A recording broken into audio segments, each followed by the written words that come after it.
mang yumaman ang magsasaka, lupang di kanya'y siya'y nangungupahan pa. Sa bawat tanim na gulay sa tamang panahon, pawis at pagod ang puhunan sa maghapon. Hindi biro ang buhay sa bukirin, bagyo't init kalaban sa hangin.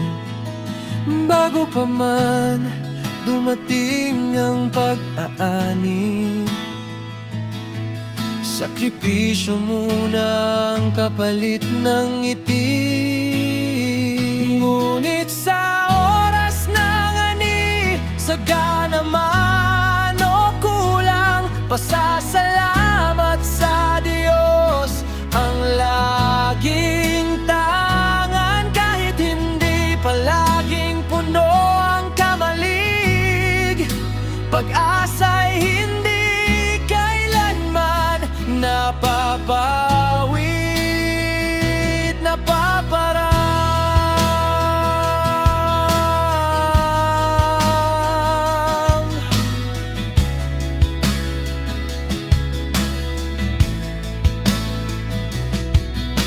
Magsasaka ang ama, hindi nagsasawa,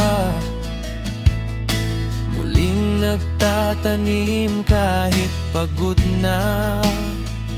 Dahil alam niya sa bawat binhing itinanim, may bukas na mas maliwanag para sa kanyang pamilya.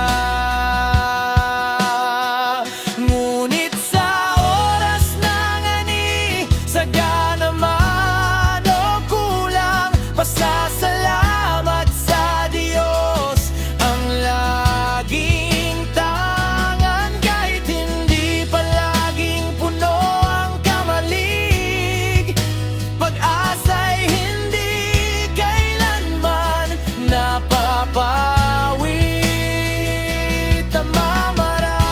Sagana man o kaunti ang hatid ng lupa, pagmamahal sa pamilya ang tunay na biyaya.